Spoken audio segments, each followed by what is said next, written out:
Ay, magandang umaga po.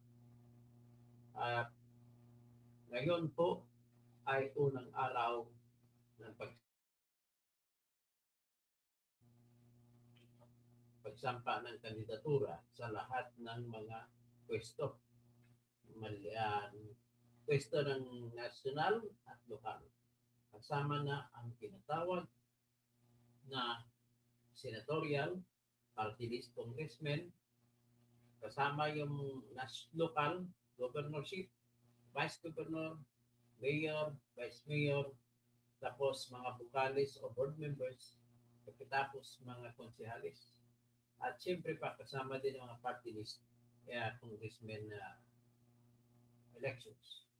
So sa ngayon, ay ako binabati ko kayo lahat na isang napakagandang umaga, unang araw ng pagsampa ng kandidatura sa lahat ng opisina ng Comelec. Pero para sa national, ang lahat naman ay in-expect na magsampa ng kaso dito sa tinatawag na Intramuros. So dahil October 1 po sa ngayon, ay pwede na natin sabihin na unang araw, pwede rin ako magsampa bukas. At ako ay nakapaghanda na po ng tinatawag na nakapag-imprinta na ako ng tinatawag na Certificate of Candidacy para pagkasenador.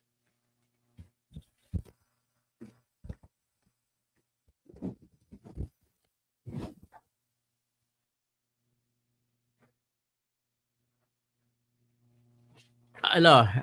Magandang umaga para magandang sounds natin.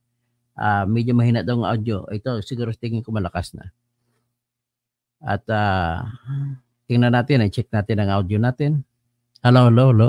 So ito, anyway, ito po ang pwede natin sawagin. Ito na po yung ang papel ko na for senator. Ipipinapan ko ito mamaya at isasampa ko po. Maaring mamayang araw, ngayong unang araw, maaring sa anyway until October 8 pa naman. So kung sino man ang sasampa sa ngayon, yan ay abangan natin. At ito pagkausapin ko muna, no? Hello, nagla-live ako na ngayon, nag-uumpisa ako live ngayon. Makinig ka? Sige, ipasahan kita ng ang tumataw. Ha? Ito na, nagla-live na ako ngayon.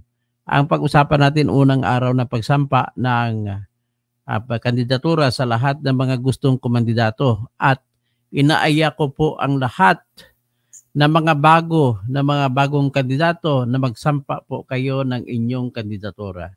Kasi wala na pong ibang paraan para mabago ang ating bansa, kundi ang manalo ang lahat ng bagong kandidato.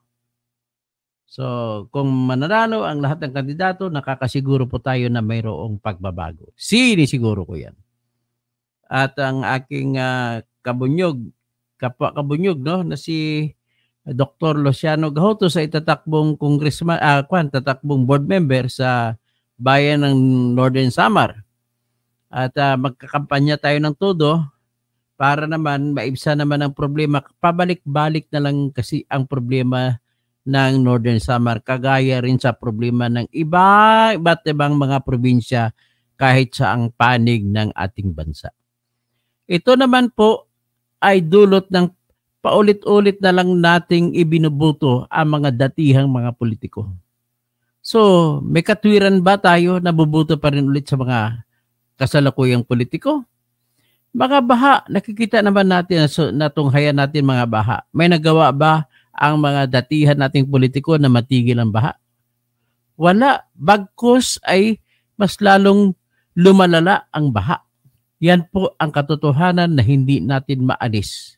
Hindi ko alam kung hindi pa kayo maniwala sa aking argumento na ang dahilan ng baha po dito sa Pilipinas ay walang iba kundi po yung inyong iniidolo na binubuto nyo lagi. Hindi ko alam kung binubuto nyo lamang dahil sa pera o itsa puwera. Pero isa po lamang ang inyong magtiis lamang kayo isang eleksyon na magbuto naman kayo ng tama ayon sa isip ninyo kahit nakatanggap kayo ng pera. Alam ko, mahirap ang buhay. Pero ang kahirapan, sa totoo lang, hindi na siguro natin kailangan ipapaliwanag pa na sa bawat 500 o 1,000 sa ibang mga lugar, kagaya niyang kay Dong Kalugay sa Pangasinan, sa Suwal, ang binibigay niya, narinig ko mga 4,000 bawat butante. Tinalo niya mga datihang butante, tig 2,000 ang bigayan. Kaya nananalo sila, kagaya kay Alice Go. Ibig sabihin po, ang ating kultura, mapat anong tribo ka man, mapa Ilocano ka man, mapa Pangasinense ka man, mapa Kapampangan ka man, mapa Bisaya ka man, mapa Bicolano ka man, mapa Waray, Ilonggo, o Cebuano ka man, mapa Tagalog ka man, mabicolano, pari-pariho ang ating ugali. Pagdating sa butuhan, ni isa sa atin ay walang nakawala sa pangkalahatang istorya. Although, marami sa atin ang hindi bumubuto ayon sa pera. Marami, pero mas marami ng dihamak ang bumubuto ng base sa dikta ng pera. May iba pang diyang argumento, mabuti na lang yung korap, at least nakatikim tayo. Kasi yung sinasabi na hindi korap, hindi naman lang tayo nakatikim sa buong 3 taon na siya'y gobernador, vice-gobernador, mayor, vice-mayor, congressman, o senador. Kuminsan, pilosopo na argumento, pero katotohanan. At bakit naman tayo mamimigay kung tayo totoong tao? Ang ating trabaho kung bilang ikaw ay senador, ikaw ay congressman, ay magsagawa ng batas, hindi mamigay ng ayuda. Ngayon, anong ginagawa sa termino ni BBM, termino ni Duterte, termino ngayon ni Romualdez? Ang tinatawag ayuda politics. Ang pangkasalukuyang trending na ginagawa po ng lahat ng mga politiko ay ganito. Dati, Luciano Gahutos, dati ang mga politiko natin ay mahilig sa proyekto. Mahilig sa simento, mahilig sa kalsada na bawasan ang kung ilang bag ng simento ang gagamitin para kumita. Ngayon, may mas nakikita pa sila ng iba pang mas malaking pagkakitaan. Flood control project. Makikita mo yan sa nung nakaraang SUNA ni BBM na nagsasabi, I am proud to announce to you that we have completed 5,500 flood control projects. Ay Diyos, nagalit ata ang Panginoon. Nagalit ang Panginoon. Pangalawang araw, nagpadala ng ulan ng Panginoon at bumaha. Tapos nagtanong, asa na ngayon 5,500 na flood control projects? Ito po ang paborito ngayon ng mga congressmen at senador na proyekto. Bakit, Luciano Gahutos? Bakit itong paborito nila? Kasi po, halimbawa, malimit po yan ay mga tulay ang kanilang pinaproyekto. Ang tulay, hindi tulay, kundi mga ilog. Anyway, medyo malabo lang signal natin, okay lang yan. Kung ang kanilang ginagawa na proyekto ay puro tawag nito,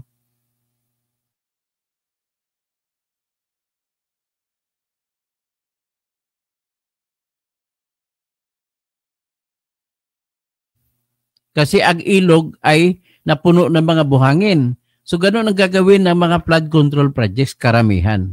So, Doc Luciano Gahutos, ang nangyayari, maglalagay sila ng mga tinatawag na bakho. Bakho ang pangtanggal nila ng mga buhangin. Ilagay naman sa gilid. Pero, imbis na ang kukunin ay, halimbawa, 1,000 bakho na pag-alsa ng bakho, ang kinukuha ay 100 lamang at maningil ng buo. Total, hindi naman malalaman. Wala namang mga auditor na magsusukat kung tama ang ginagawa. Bagkos kasunod, baha na naman, sasabihin na, natatabunan na, hindi na malalaman kung tama ang tama ang ginagawa ng mga kontraktor o hindi. Sabi nga ni Attorney Enzo Ricto nang siya ay nagtrabaho sa DPWH bilang monitor ng baha ng flood control projects diyan sa Camarines Sur. Sinasabi niya, ang ginagawa doon sa Bicol, wala naman doon sila magagawa kasi mga opisyal mga politiko na pinangungunahan ni Villapuerte, ang ginagawa nila ay naglalagay lamang sa ilog ng mga taga-alsa ng mga siltations ang mga tawagin diyan, mga buhangin, tanggalin para maluwag ang pagdadaan ng mga ilog. Yan pala, nagpa-picture lang. Pagtapos picture, singil na. Ganon po ang flood control projects. Pangalawang paborito na ngayon na isang naglumalabas na pinaka-paborito ng mga senador at congressmen na proyekto. Alam mo ano yun? Doc Gahutos? Ito na ngayon. Ang pork barrel nila dati ay nagsasabi kung saan nila ilalagay. Naglalaan sila ng pundo. Naglalagay sila sa tinatawag na General Appropriations Act ng lamsam na pundo. Wala pang nakalagay na pundo. Doc Luciano Gahutos, wala nakalagay na pundo kung para saan. Ang tawag na Disbursement Acceleration Program. So ngayon, pag nailabas, pag inilagak na, nakalagay sa pangalan ng bawat congressman. At ang pangalan ng congressman na nakalagay, siya lamang ang may kapangyarihan magsasabi kung saan gagastahin. Ganun po ang nangyayari. So, ngayon kung gagastahin niya sa halimbawa sa kung saan-saan, ituro niya lang. Kagaya sa ginawa kay Napoles. Ang ginawa naman ni Napoles, Doc, kagaya rin sa ginawa na babanggitin ko na. Nabasa ko, Doc Gahutos, ang kaso ni Congressman Paul Daza sa Ombudsman, sa Sandigan Bayan. Ang proyekto na 5 milyon ay ipinadaan niya yun sa isang tao na ang itinulatan niya ang ahensya ng gobyerno na ibigay doon sa taong yun, sa foundation, na ang pagpapatupad ng kanyang proyekto. Anong ginawa niya? So, ang ginawa niya, namigay siya ng 50,000 bawat tao na sinulat doon. Dok, ako, kahit magkumaso pa ng libel sa akin si Paul Daza, may ebidensya po ako laban sa iyo. Hawak ko yung dokumento. Tapos, nilista na binigyan ng pagtag 50,000 bawat tao na nakalista. Adios, por santo. Waray opay. Ang mga tao ay hindi, ang tawag doon ay fake news, hindi totoong tao. Yan po ang katotohanan. So, ano mangyari nito ngayon? Dapat bang huwag nang iboto si Congressman Paul Daza? Dapat makinig kayo sa akin ng mga taga Northern Samar. Kung ano naman ang ginagawa ni Congressman Paul Daza, ganun din po ang ginagawa ng mga congressman dyan sa Western Samar, sa Eastern Samar. Hanggat sa Leyte, sa Tacloban, mas grabe ng inyong speaker dyan na si Martin Romualdez. Nagsagawa siya ng proyekto na diversion road from Tacloban to Palo para hindi nadadaan sa Maharlika Road. Alam mo, 3 kilometro lang.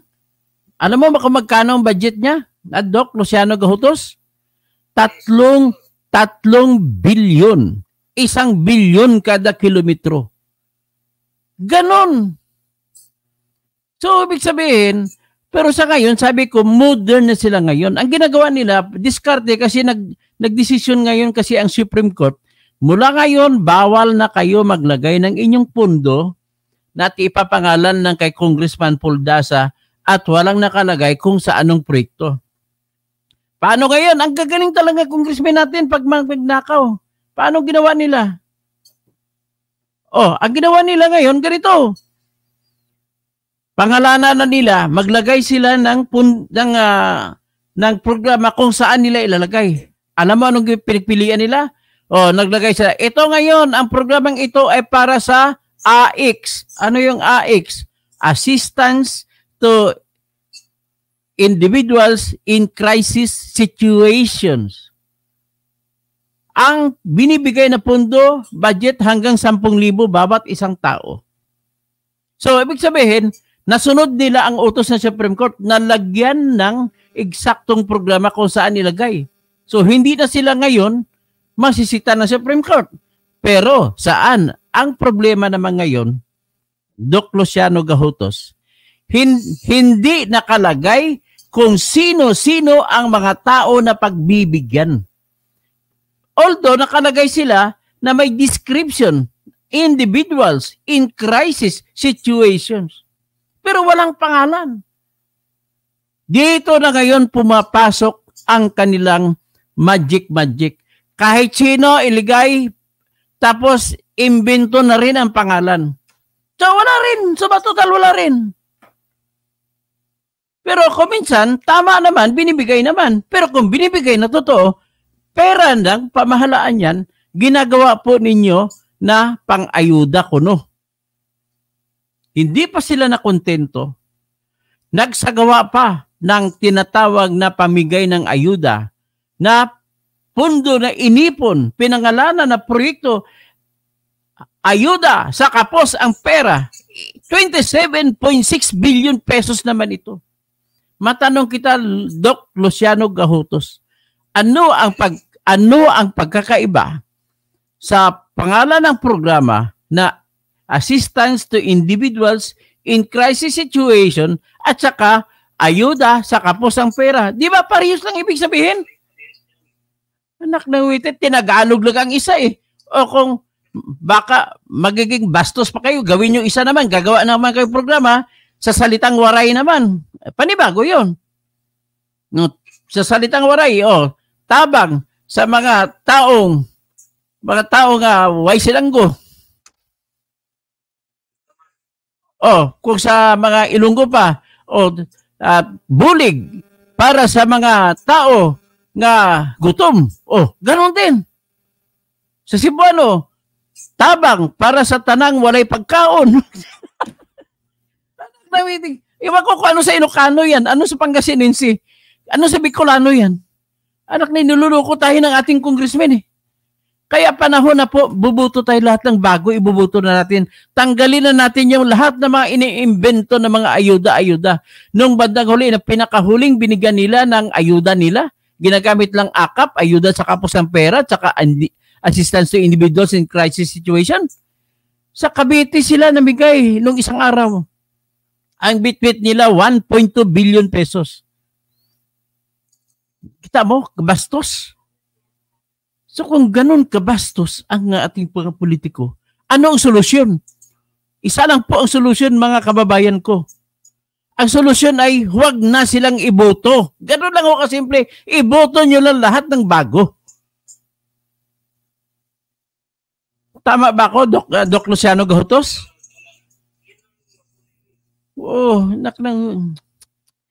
Ay. Ito, special mention ko si Congressman Paul Dasa. Congressman Paul Dasa, ang kaso mo ngayon yan nasa Sandigan Bayan. Alam ko yan. Kasi may hawak akong dokumento. Na waiting. Actually, hindi lang siya may kasalanan, marami pang iba. Marami, lahat ng congressmen ay may ganong kasalanan. Sa panahon pa niya na PIDAP ang pangalan. So ngayon, ayuda na ang pangalan. So ngayon, mag-proceed tayo ngayon. Pero bago ako mag-proceed, ganon din po sa mga, didudugtong ko lang isang katotohanan na nakukuha ko. Ang lahat ng mga congressman na kakampi ni Romualdez, pag pumunta sa isang probinsya, kagaya kahapon sa Cavite, kasama nila ang lahat ng congressman na kakampi nila. Kung sino sasama ay bibigyan ng 3 milyon bawat isa. 1.2 billion ang binibitbit bawat probinsya na puntahan. Tama ba yan, Doc? Tama ba yan, Doc Luciano Gahotos? Ano ang rason? Ibig sabihin ba, kapos ang pera ni congressman kaya binigyan tag 3 milyon? Tapos ang mga tao na totoong binibigyan nila ay 10,000 piso lamang bawat isa? Where is justice there? Asan ang katarungan dyan? Pagkatapos ang lahat po ng mga senador na maimbita ni Romualdez na pupunta sa Kwan, kasi sinama na pati kampanya, pati isa lahat, bawat isa pinagpasalita. Sinasamantala na rin nila na kampanya. Kasama diyan si Lito Lapid, Bong Revilla. Sino pang iba makakampi nila? So, anong ginagawa? Alam mo nyo kano sa bawat senador? Binibigyan tig 5 milyon bawat isa. So ladies and gentlemen, kung ang ginagawa po nila, nagpapalista sila in advance ng 10,000 tao sa isang probinsya, sa bawat probinsyang pupuntahan nila. Sa bawat tao ng 10,000, bibigyan nila tag 10,000 piso. So, 10,000 pesos for 10,000 individuals. Yung individuals na yan ba, crisis situation? Pwede ba sabihin natin nagkasabay-sabay, nagka-problema 10,000 tao? Pwede ba natin sabihin na nagsabay-sabay 10,000 nakapos ang pera? Pwede ba natin sabihin na sabay-sabay 10,000 in crisis situation? Yan ang anomalya dyan, Mr. Speaker Martin Tambaloslos Romualdez, kalaban ni Sara Tambalustay Duterte. Saan ka pupunta? Kaliwa? Kanan? Naku, walang papuntahan ng Pilipino. Ang sabi nga ni Jograd de la Torre, nang namatay na, kukurakot doon sila doon sa left, kukurakot din doon sa right. I said, money, money, money. Ay, wala tayo, mabuhay. Ganito po tayo rin ang may kasalanan kasi binubuto natin sila. Pero panahon na siguro, pag magsakripisyo kayo lahat, bubuto na kayo ng tama. Huwag yung popular. Basta, mas maganda pa nga, nakasiguro pa nga kayo kung puro panay bago eh. Meron mo, papanuloy pa, ilang ulit na yan ang inyong congressman. Ay, hindi pa sila nagkasya sa kanilang political dynasty. Gumagawa pa ng extension na political dynasty ang mga gumagawa ng sari-sariling party list sa kanya-kanyang probinsya. Tingnan mo yan. Oh. Huwag na tayo lumayo sa Cavite. Gumawa si Bong Revilla ng Agimat. May congressman na siya na anak niya. May congressman pa na Agimat party list. 2 na. Congressman pa na misis niya. 3 na. Senador pa siya. 4 na. Makatarungan ba yan? Actually, in fairness naman kay Bong Revilla, hindi lang nangyayari sa kanyang lugar. Nangyayari din sa ibang mga lugar. Ay, nako. Sa Bicol, huwag na tayo lumayo. Sa Bicol, congressman, si Villapuerte. Ilang makukuha na congressman. Pati gobernador, agawin pa niya yan. Pagkatapos, tatayo pa sa kanya yung Bicol Saro. O congressman din. Pero ang kalaban niya dyan, na isang corrupt din, pinaka-corrupt na congressman sa buong Pilipinas sa ngayon, ay si Ako Bicol Party List Elizalde Co. Na kumita bilang SunWest Construction Corporation, kumita ng billion-billion sa Parmali transaction. Kumita din siya sa laptop deal. Akalain mo construction ang trabaho ng kumpanya, manegosyo ng kumpanya mo, magpapatayo ng mga building, maggagawa ng kalsada, tapos ito ka ngayon, nanalo ka sa bidding, magbibigay ka, magbebenta ka ng laptop, magbebenta ka ng PPE. Ano, asa na katarungan dyan, Dr. Luciano Gahutos? Pero sa totoo lang, sa lahat na nakilala ko na kawatan, ito si Elizalde Co ang pinakawalang hiya, pinakawalang mundo, walang utang na loob, pinaka-ingrato. Alam ba kung bakit? Di ba binigyan siya ni Duterte ng mga bilyon-bilyon kontrata sa SunWest Construction Corporation niya? Pagkatapos ngayon, tinira niya si Sara. Tinira niya, tinanggalan niya ng confidential budget. Anak ng wedding naman ito. So, Master in Ayuda. Yan ngayon ang pinakabagong pork barrel.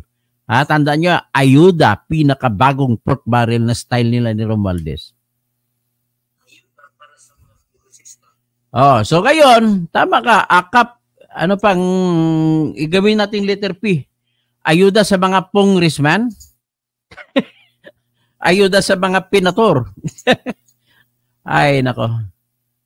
So, anyway, na ako lang nga inaakwan, ako naman ay narinig ko si Doc Willie, ay sabi niya, although walang chance mabuhay dahil sa kanyang sarcoma cancer, kahit man siya magtutuloy-tuloy mamatay kasi under chemotherapy siya sa Singapore, at ang pangarap niya, pag mabuhay siya, kung sakaling palarin siya at kung siya may paraan, ang gagawin niya, gagawin na rin na libre ang ospital sa lahat ng mga mamamayan kagaya sa Singapore. Akalain mo Singapore, libre lahat ng operasyon? Pati siya na Pilipino siya. Sa Singapore, libre pa rin siya. Ganon katindi ang Singapore. Dapat ganon din katindi ang Pilipinas. Lahat ng mga Pilipino dapat libre sa ospital. Ganon din sa Norway, ganon din sa, actually, ganon din sa Netherlands, ganon ang mga, dun sa mga bansang iyon. Ganon kalikan sa Europe, libre ang mga ospital. Sa Pilipinas lamang ang libre mamatay. Kaya siguro mali siguro Doc Luciano Gahotos. Mali ata ang gumawa ng ating national anthem, yung Bayang Magiliw. Ano ba bakit mali? Kung bakit tayo minamalas na Pilipino? Nakalagay kasi sa dulo, ang mamatay ng dahil sa'yo. Puro tayo patay. Yan po. Sila, ang hindi lang mamatay, may pera. Ngayon, may papakunwari pa na nilalabanan ng China, si BBM kunwari, pero pailalim, pinapayagan naman ng mga produktong China papasok sa Pilipinas. Ay nako. Kagaya ng yung kotse na electric vehicle na BYD at marami pang iba. Marami mga produktong China pinapayagan. Akala ko ba, alam mo, ang isa sa plataforma ko pag ako'y maging senador, ipagpipilitan ko sa aking mga kasama na ang tawag diyan, i-boycott natin ang lahat ng produkto ng China kung hindi sila aalis sa South China Sea. Hindi sila aalis sa West Philippine Sea. I-boycott natin ang lahat ng produkto nila. At siyempre sa panahon ni Duterte ay hindi sa panahon ni Duterte maraming inutang si Duterte sa China. So, kung ako ang masusunod pag mananalo ako, pipilitin ko na huwag bayaran ang China ng utang ng Pilipinas hanggat hindi sila aalis sa West Philippine Sea. Katwiran. Biro mo, umuwi ang ating barko, BRP, Teresa Magbanwa. Abril pa, wala nang pagkain na ibigay doon sa mga tripulante na pilitang mag-uwi ng Agosto na hindi na halos makatayo. Kasi wala nang pagkain. Tapos, bakit umalis doon na walang kapalit? Ibig sabihin, binibigyan nyo talaga ng tulong ang China. Ano ka ba? Huwag nyo na kaming guyuin, Mr. BBM. Kaya, sa totoo lang, I hate this government. Sa totoo lang, dapat sana ang totoo pong nanalong pagkapangulo, ipaglaban ko siya, si Leni Robredo. Siya ang totoong nanalong pangulo ng Pilipinas. Tandaan ninyo, ang boto ni BBM na 31 million, si Sara Duterte na 32 million, at si Robin Padilla na 25 million. Number 1 sa Senado, lahat po yan ay galing sa iisang computer lamang. At ang numero ng computer naman na yan ay 192.168.0.2. Ganon lamang huy kasimple. Kaya sa eleksyon na ito, hinihikayat ko po yung mga kakamping si paglaban nyo po ang inyong dangal. Iboto ang lahat ng kumakampi sa simbolo ng pinaglalaban o sa kaluluwa ng pinaglalaban ng tinatawag ninyong kakamping. Dito na igaganti ninyo ang laban ng mga kakamping. Ganun lang po ang aking hinihiling sa inyo. Kung hindi nyo kaya, dapat kayanin ninyo. Kahit magkano pa ibibigay. Huwag na sana maulit yung nangyari sa panahon ni Noynoy. Maganda sanang simulain nun. Kaya lang marami siyang naitalaga ng mga tao, ng mga panay kurap. Kaya ang kampanya na mabuting daan, tayo na sa mabuting daan, pagdating ng eleksyon, natalo ng 500. Yan po ang nangyari. So, ito na. Panahon na po para mag-isip-isip tayo. Ito naman, ipa-play natin ang mensahe ni Doc Willie Ong. Dito natin makukuha ang aral ng buhay kay Doc Willie Ong.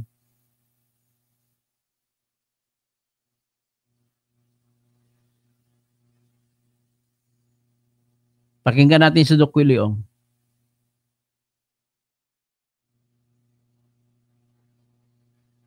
Time we're gonna win it. Gagastusin natin, wala. 500,000 lang, wala. Gagastusin natin, wala. Tunay ang Diyos. This time, we're gonna win it. Gagastusin natin, wala. 500,000 lang, wala. Ulitin natin kung saan deklara na tatakbo siya. At siya magpa-file lang sa akin, pero ako tatakbo. Okay? Tatakbo tayo, papakita natin, tunay ang Diyos. This time, we're gonna win it. Gagastusin natin, wala. 500,000 lang, wala. Walang pera, wala kahit kaninong taipan, huwag kayo magbigay kahit piso. Hindi ko kailangan. Okay? Hindi tayo magpapa-under kahit kanino. Pero first miracle, I have to get well. Second miracle, mananalo tayo ng walang pera. Pag di nanalo, sorry. Pero I'll give it my best shot. I'll give it my best shot. Ito ang David versus Goliath talaga. Yung 500,000 ko, bakit 500,000? Siyempre, kailangan magbayad ng airplane. Kailangan magbayad ng hotel. Diba? Yun naman minimum. Lalabanan natin yung mga bilyon. Lalabanan natin yung may mainstream. Lalabanan natin yung malakas sa mga surveys. Oh my God, the surveys. Kung alam nyo lang, tatahimik na lang ako. Tahimik na lang ako. Quiet. Huwag mo na sabihin. Alam ko na lahat ng pautot at kalokohan. My God. How God. Quiet muna. Relax. Relax. At the right time. At the right time. At the right time. They will know. They will know. Mahirap eh. Mahirap. Pero I'll do it the cleanest way. Hindi tayo connected kahit yan. Hindi tayo admin, hindi tayo Duterte, hindi tayo opposition. Wala lang. Ako lang mag-isa. This is me. No one else. Me and God straight. If they help me, thank you. Pag hindi, thank you. Wala. Wala akong utang. Wala akong hinihingi. Gusto ko ba tumulong? Why not? Diba? Walang kapalit. Walang kapalit. Total, talo na naman ako eh. What have I got to lose? What have I got to lose? Sa mga hindi nakakaintindi, pagbigyan nyo na naman si Doc. Alam niya ito mission niya sana. Huwag naman kayo magmamarunong. Kayo pa mas marunong. Yung buhay nyo, hindi ko naman pinapakailaman eh. Kung anong paaral mo sa anak mo, okay naman sa akin eh. Eh, feeling niya yun ang mission niya, tulungan kayo eh. Pagbigyan mo na. Gusto niya maging martyr. This is the fastest way to fix sciatica at home. If you're struggling with lower back pain and sciatica. Pagbigyan na siya. Diba? So I thank the religious groups, sa mga Catholic priests, sa mga madre na hindi nagalit sa akin, nagalit dati. Nandiyo ako, enough is enough. And sa akin mga kababaeng Muslim, ako ang babayad lahat. Thank you. Yun lang po. So sana po, announce ko lang. SOCMED lang tayo. Wala ako hihingiin. This will be the first campaign na ganito. Kung may tutulong, thank you. Alam ko naman walang tutulong kasi pera-pera sa Pilipinas eh, di ba? Pero tignan natin. Pag overwhelming kasi ang votes, hindi nila kaya dayain. Tsaka tingin ko may magmamagic. Habol ko lang naman number 12. Singit nyo na lang ako. Ong Doc Willie. Doc Willie, ganun lang. That's just as simple as lalabas lahat ng paninila, sabihin nila. Sabihin nilang gusto nila sabihin. Basta trabaho ko, kita nyo naman habang buhay para sa Pilipino, para sa inyo. At kung ano man ginawa ko noon, wala akong alam na ginawa kong masama, puro lang ang ibang tao gumagawa ng masama, in-ending ko naman ng maayos eh. Kung 1 week na lang ang buhay ko, di yun na lang. O mabot ako ng May, baka manalo pa tayo. O bag gumaling ako, matapos ko pa yung term. Diba? Pero hindi ako magpapabay. Hindi ko susundin yung style ng iba kasi walang pinuntahan ng style ng iba eh. Lubog ang bansa. Hindi nyo alam gaano kalubog ang bansa natin. Kailangan natin mga Lee Kuan Yew style. Kailangan natin ng bago. Hindi na pwede yung mga old style eh. Okay lang bago. Hindi na pwede. So I'm just giving people a chance. Yun lang po. So I thank everyone. Salamat sa lahat. Wala akong galit kahit kanino. Salamat sa admin. Salamat sa mga Duterte. Salamat sa mga opposition. Kaibigan ko naman lahat. Di ko naman kayo gagalawin. Basta yung akin lang, aayusin ko yung akin. Yun lang ang gusto kong ayusin. So, okay. So, yan ang sabi ni Doc Willie Ong. So, ako'y suportado ko siya. Isa sa ibubuto ko sarili ko, siyempre kasama na siya. Ganun ako simple. Ang hiningi niya mag-number 12 siya. O ako naman, hiningi ko naman, gawin niyo lang ako number 11. Ang sa akin naman, pariho din naman kami nito. Wala po akong pera. Wala rin si Dr. Willie Ong pera na gagastusin. Although mas marami siyang pera sa akin. Pero sinisiguro ko sa inyo, nagagamitin ko lang ang power ng SOCMED para sa aking kampanya at para naman may sisiguro niyo na wala akong utang na loob kahit kanino man. So, ganun po ang ating ipaglaban para ito sa bayan. Ang una, ulitin ko lang kung bakit ako tumatakbo kasi gusto ko na ng pagbabago na totoo. Ilang eleksyon na ba ang nangyari sa ating bayan? Pailang-ilang ulit na lang at muli nating hinahalal yung mga tao. Sa ngayon, nagkadubli-dubli na. Dalawang Marcos dati. At ngayon, 2 Villar. Magiging 3. Magiging 3 Tolpo. Kaya mananalo ata si Ben Tolpo. So, 2 Estrada. Si GB tsaka si Jinggoy. Sino pang ibang mga 2 Cayetano? Aba, wala, hindi na ba kayo hindi na ba kayo nag-iisip? Ginagawa na usaping pampamilya ang ating Senado. So, ano pang makukuha ninyo na tinatawag na independence, kalayaan ng Senado para paglaban ang konsensya ng bayan? Alam niyo po, binuo sa konstitusyon ang Senado para magiging konsensya ng bayan.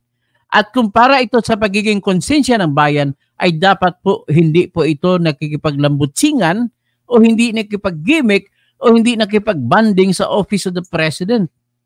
Ang problema, itong sa term nila ni Zubiri at saka ni Chis Escudero, maya-maya nakipag-dinner sila kay Bongbong Marcos.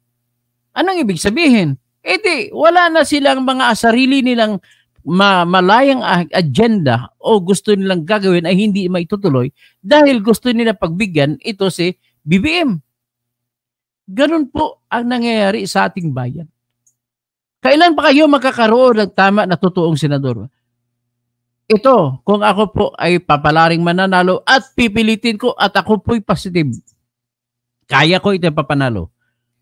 Number 1 na agenda ko po, number 1, ay ipagpipilitan ko na magkaroon ng batas na kung saan gagawin natin ang lahat ng huwis ay hindi na mga judge kasi madaling lapitan, madaling takutin, madaling bilhin. Papalitan na natin ang mga tao na ang gagawin nating judge katulad po ng justice system sa Amerika na kahit si dating President Trump ay hindi nakakaligtas na sentensyahan. Kahit ng anak ni President Biden na si Hunter Biden ay nasintensyahan. Kahit na sa takot ni President Richard Nixon noon ay nag-resign siya. Si Bill Clinton na naging presidente ay natakot siya sa tinatawag na grand jury na mga tao na nagdesisyon kung sino kakasuhan o sinong hindi. At mind you, sa karanasan po ng Amerika at United Kingdom, sa Canada, sa Australia, halos 1 araw o 2 araw, kung komplikado, abutin na 3 linggo ang paglilitis. Mataas na yan. At matatapos ka ng kaso sapagkat hindi po pwedeng umuwi ang mga 12 tao na tinalaga o pinili sa pamamagitan ng pag-raffle mula sa listahan ng kandidat ng mga botante na siyang maghuhusga. At bago sila itatalaga, magdadaan sila sa pagsusulit, titingnan kung marunong sila tumingin sa mga taong nagtitistigo na bilang sinungaling o hindi. At hindi na sila mag-aasa sa tinatawag na rules of evidence. Ang mga tao po na siyang gagawing judge ay titingin sa mga deliberasyon sa pag-argumento sa loob ng korte. Bali, wala sa kanila kahit hearsay na yan, kahit hearsay pang ebidensya, kayang tanggapin ng mga tao na mga hustisya basta sa tingin nila ay totoo ang pinagsasabi. Ganun po ang kaibahan na kung tao ang tinatawag na huwis o judge. Nagsimula po itong jury trial sa panahon ng Magna Carta, pagpipirma ng hari. Ang hari ng England ay nagapi ng mga nagre-rebelde ng mga noblemen at ng mga Englishmen. Yung mga masa nagrebelde laban sa King of England. Nang itinutok na yung espada sa liig ng hari ng England noong June 1215 na taon, ay sinabihan yung hari, hindi ka namin papatayin basta pirmahan mo lamang ang tinatawag na Magna Carta. Nakalagay po sa Magna Carta na mula ngayon, wala nang karapatan ang hari na maghusga. Ang may karapatan lamang manghusga kundi kapwa-tao lamang. Yun. Mula noon, nagiging matahimik na ang buhay ng mga Englishmen. Ang tawag niya sa Tagalog sa mga Englishmen, mga taong Ingles. Mga sa United Kingdom na sila ngayon. At dahil sinakop nilang Amerika, dinala na rin nila ang prinsipyo ng jury trial doon sa Amerika. Kaya mula nang nag-umpisa ang Amerika hanggang ngayon, madali nagiging ang itim nila nagkaging presidente na kasi madaling natanggal po ang diskriminasyon. Dahil patas ang laban sa katarungan. Sa pinakahuli lamang, sentensyado si former Vice President Trump. Sentensyado din ang anak ni President Biden. Pero mo, ganun katindi. So ngayon, dinala rin yan sa Canada. Ganun din sa Australia. Kaya mga maunlad, dinala rin yan sa New Zealand. At higit sa lahat, dinala ng Great Britain sa Hong Kong. Kaya hanggang ngayon po, Dr. Luciano Gahutos, ang Hong Kong po ay jury trial hanggang ngayon. Kaya nga, yung Pilipino doon na sinampahan ng kaso sa pagpatay sa kanilang amo ay pinawalang sala ng jury. Ganon kaganda ang jury trial. Mind you, ladies and gentlemen. Tapos, ang Japan at ang South Korea ay pumupunta na po, pinapalitan na nila. Ginagawa din nilang jury trial. At mind you, tingnan nyo sa lahat ng mga bansa na jury trial, wala pong nagre-rebelde. Walang rebelde. Ganon po yun. Kasi feeling ng mga tao kahit api ka, ay may patas ka na laban pagdating sa katarungan. So ngayon, susuportahan ko to kasi matalino ito si Doc Willie Ong. Alam niya kung paano ang gagawin sistema na magiging libre na ang mga paggamutan sa Pilipinas. Kahit man yan private hospitals, kagaya sa Amerika. Ang kapatid ko namatay. Na nurse siya, pero nung siya naman ay naging pasyente, namatay siya, wala po kaming gastos kahit piso. Kasi nurse po ang kapatid ko na si Yogi Marcier Kausing, expert po siya sa ICU bilang nurse at ang kanya naging pasyente ay puro COVID patients. Nahawaan po siya ng COVID at siya na rin po ang namatay. Kaya yan po ang contribution ng pamilya namin Kausing para sa katauhan. Nagiging bayani ang aking kapatid, inalay niya kanyang buhay para sa pag-aalaga ng mga pasyente ng COVID. Ang ibang mga tao rito sa Pilipinas ay kumikita ng bilyon-bilyon sa COVID. Ang aking kapatid ay binigay niya kanyang buhay dahil sa COVID. So, yung katangian na yan na pagiging bayani, nanalaitay po yan sa mga dugo namin, sa dugo ng mga Kausing, dugo ng mga Katalunya. Kaya, nakakaasa po kayo kapag nailagay nyo ko dyan, nakailuklok nyo ko dyan, ay sinisiguro ko sa inyo na yung programa ko na magiging tao na mga huwis ay talagang pagpipilitan ko yan. Kasunod yan, economic agenda ko po ay ganito. Pagpalalaban ko na magkaroon ng pundo na 1 trilyon na tatawagin ko na Toto Economic Rebellion. Kung saan, bawat isa sa 10 milyong pamilyang Pilipino ay bibigyan ng 100,000 piso at isa sa uli nila sa Pilipinas ang 100,000 bilang pautang na walang interest. At gagamitin nila, bibigyan sila ng giya o ng gabay ng pamahalaan kung paano nila ininegosyo yung pera na binibigay sa kanila. Para yung pangarap ko na hindi na makakita ng mga taong natutulog sa kalsada ay matupad. So, magkakaroon niya ng ripple effect o paggaganda sa hanap buhay kasi ang gagawin, sila ay tuturuan kung saan sila i-invest. Mamumuhunan sila, pumili sila kung sa Jollibee, sa San Miguel, o sa mga maunlad nating korporasyon. Ganun ang gagawin. Tapos, itutulungan natin ang mga negosyong Pilipinong franchise system.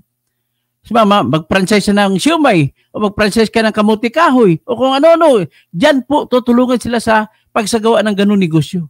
It takes only knowledge, and that knowledge can come from the government, and the government only needs to assist the people if only for the people to know what they should do in order to live in this world. Ganun po nakikita ko dyan. Hindi naman po mga tamad mga yan. Wala nga lang po pagkakataon at walang kapital. Kaya ito ngayon ang 1 trillion rebellion fund ni Toto Kausing ang magpo-provide ng kapital para sa kanila. At gobyerno rin ang magpo-provide ng teknolohiya o paggabay para sila magkaroon ng magandang hanap buhay. Yung mga farmers, bibigyan din another 1 trillion para sa mga magsasaka, mangingisda at lahat na magtatrabaho patungkol sa pagsasaka at kung pagsasaka man tawagin, pagiging poultry o piggery o whatever. Ang 1 trillion, gagastusin yan sa kalahati nun ay gagastusin pagpatayo ng lahat ng irigasyon. Ilang ektarya ba mayroon ang Pilipinas na palayan sa ngayon? Kahit na ginawa ng pabahay ni Villarreal ng iba? Mayroon pa pong natira na 4.8 million hectares. Sa ngayon, 1.8 hectares lamang pong irigado ang may irigasyon. Tandaan niyo po, ako po'y lumaki sa probinsya. Kapag ang lupa ninyo ay nandun kayo sa lugar na walang irigasyon, isang beses lamang po kayo makapag-harvest, makapagtanim at harvest ng palay. Kasi umaasa lamang po kayo kung tag-ulan. Pero kung may irigasyon ang inyong lupa, 3 beses kayo mag-harvest sa isang taon. So imaginein mo, yung 3 milyong ektarya na walang irigasyon at kung magkaroon na ng irigasyon, imaginein mo kung gaano karaming bigas na imbak natin. At 3 million hectares times 3 harvests a year. Ang dami-dami, hindi na natin kailangan umangkat. Ngayon, sa 1 trilyon na yun na pundo para sa kasakahan at saka sa pangisdaan, ay lilibre natin ang bangka, lilibre natin ang lahat ng gamitin, lilibre natin ang ekwipo para sa pag-araro, ililibre natin ang lahat ng binhi ng palay, lahat ng abono. Ang abono, magpapagawa tayo ng factory ng abono dito sa Pilipinas para hindi na aangkat sa ibang bansa. Sa Saudi kasi Arabia ngayong inaangkat ang mga abono, kaya napamahal. So magpagawa tayo ng paggawaan ng abono at dito na yan, ibibilhin ang abono. Mga herbicide, pesticide, gagawa tayo ng sarili nating produkto. So sa ganun, matutulungan natin sarili nating industriya, lalago pa ating mga bigas at mapapaniwala ko na makukuha natin ang bigas na kahit 10 pisong kilo bawat, 10 piso bawat kilo. Naniniwala ako dyan. Sa sunod, ang gusto ko pa ilaan isang panibagong 1 trillion, susundin ko ang economic program na ginagawa ng economic recovery program ni Obama noong 2008 nung matutumba ang Amerika. Pinautang na walang interest ang kumpanya ng Ford, kumpanya ng Chevrolet, lahat ng kumpanya nating Pilipino dito, pautangin ng gobyerno na walang interest para dumami ang trabaho, lumawak ang kanilang paggawaan. Hindi nyo ba nakikita ang kagandahan? Dapat dyan tayo tututok, hindi sa mga ayuda-ayuda. Yan lamang po, hanggang dyan lamang po aking masasabi at suportahan natin si Doc Willie Ong. Suportahan natin ang lahat ng tao. Ako, kinukumbinsi ko po kayo lahat. Lahat kayo na nandito nakikinig at yung mga manonood pa sa replay, please lang, bukas, mag-isip na kayo, magsampa na kayo ng kandidatura ninyo. Ngayon, para hindi kayo mahirapan, kung saan kayo kukuha ng certificate of candidacy, pumunta na lang kayo sa aking page, sa Bertene Kausing, Catalonia Kausing na page, at aking ipopost doon ang kopya ng certificate of candidacy para konsihal, certificate of candidacy para vice mayor, para mayor, certificate of candidacy para mga bukal o di kaya board member, certificate of candidacy para vice governor at governor, certificate of candidacy para pagka-congressman, certificate of candidacy para sa pagka-party list kung party list kayo, certificate of candidacy para pagka-senador kung gusto nyo tumakbo senador. please lang, hindi namin kaya ni Dr. Willie Ong to kaming dalawa lamang. Kailangan namin ang mga tulong ng mga tao na dalisay ang puso at malinis ang puri at wala pang bahid ang kanilang mga pagkatao. Yan po ang ating kailangan. At dyan na lang po at magtatawag na lang ako. Virginia Bunaw, support kami sa jury system at economic agenda nyo. Leonardo Baldomero, good day po, Attorney Engineer Toto. Ipabuto kita sa mga mahal ko sa buhay. Salamat po. Si Putin, 2028. Sara, si Sara, sa totoo lang, wala akong tiwala kay Sara. Mas matalino pa ako dyan. Sa totoo lang. Kasi kasabay kami ni Sara kumuha ng bariksam. Ay sa tingin ko naman, mas mataas naman bariksam rating ko sa kanya. Hindi ako nagmamayabang. Pero nasa top 50 po ako. Tapos Alolaya, good morning po, Dr. Si Putin, legalize corruption. Batas Pilipinas, butas-butas, sabi ni si Putin. Hubito Caro Carlon, sulit kakamping. Kasi Rocco, kasama mga yan sa Duran-Duran, si Cheese Escudero. Yun, mga Duran-Duran, mga private concert, biro mo, gagastos ng 56 hanggang 60 million pesos para magpapatugtog lang ng Duran-Duran. Kung kahit sinabi pa na libre daw yun, mga kaibigan to ni Bibi man nag-sponsor ang magbayad. Kahit na, bribery pa rin yun. Kasi bakit? May utang na loob na tuloy si BBM sa inyo, kahit anong hihingi ni BBM sa inyo, hingin nyo kay BBM, ibibigay ni BBM. So, si Virginia Bunaw uli, mabuhay, Attorney Toto, and Doc Willie Ong for Senators. Pris Perez, dalawa na kayo sa isang tarpaulin, basta meron may isasabit. Okay. Pris Perez, dalawa na kayo. Ibuboto ko. Salamat. Si Putin. Vicente Asadon Loyola. Dapat hindi na to tanggalin na yung survey firms na alam mo, yung mga survey firms na invento lang yun nila di ba? Lucky Luciano. Ikaw ba ay tinanong ng surveyor kung sino iboto mo pagka-senador? Sino sa inyo dito natanong ng surveyor? Invento lang lahat yan. Vicente Asadon Loyola, dapat hindi na tama yan. Maroha Rabon, good day po, Kasi Rocco. Tapos si Leonardo Baldemoro, tama po kayo, Attorney Engineer Toto, kailangan gumising na lahat sa katotohanan para sa kabuti ng bansa natin. Huwag na ibenta ang boto sa halagang 500 pesos at isang t-shirt. Iboto ng mga bagong senador. Huwag iboto ang mga pro-China, pro-Duterte at naging mga pro-Kibuloy sa Senado. Si Putin, walang pagbabago kapag laban lang ang gagawin. Same ang outcome. Edit legalize na lang sa corruption. Virginia Bunaw, good morning. Hubita Caricarlon, Greta Luna, lalaban tayo, Doc Willie. Pipito Duran, mahirap manalo yan. Matitino, Senador Attorney Kausing sa Pinas. Yan, Kumilik. Onofre Cabrera, good morning, Attorney Engineer Toto Kausing.